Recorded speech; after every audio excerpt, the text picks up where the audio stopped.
LP news, నేను సల రాజేందర్. ముందుగా హెడ్లైన్స్ చూద్దాం.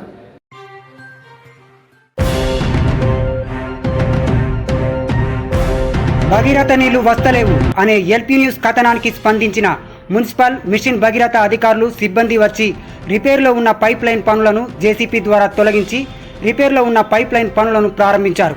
ఎల్లప్పుడూ ప్రజా సమస్యలను అధికారుల ముందుంచి సమస్యను పరిష్కరించే దిశగా పనిచేసిన ఎల్పీ న్యూస్ యాజమాన్యానికి, మున్సిపల్ అధికారులకు, సిబ్బందికి, మిషన్ భగీరథ అధికారులకు, సిబ్బందికి మరియు మీడియా మిత్రులందరికీ కాలనీవాసులు ప్రత్యేక ధన్యవాదాలు తెలిపారు. వారి వెంట mission Bhagiratha engineer Nagaraju, municipal సిబ్బంది నర్సయ్య, చారి, గోరుమంతుల సురేందర్, బర్ల శ్రీనివాస్, బర్ల బద్రి, బాబు, కాలనీవాసులు ఉన్నారు.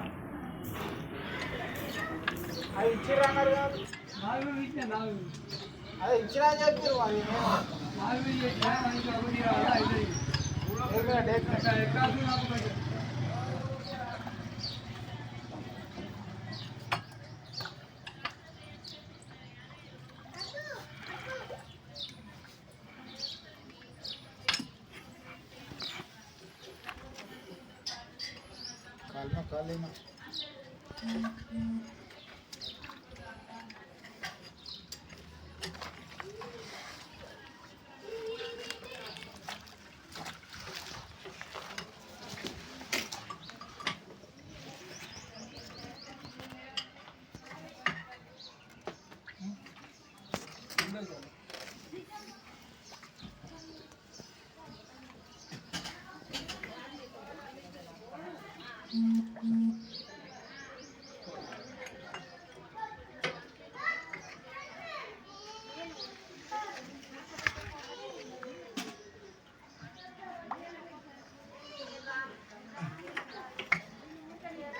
మన ఎల్పీ న్యూస్ ఛానల్ ని లైక్, షేర్, కామెంట్ చేయండి. మరిన్ని లేటెస్ట్ అప్డేట్స్ కోసం మన ఎల్పీ న్యూస్ ఛానల్ ని సబ్స్క్రైబ్ చేయండి. అలాగే పక్కన ఉన్న గంట సింబల్ ని కొట్టడం మాత్రం మర్చిపోకండి.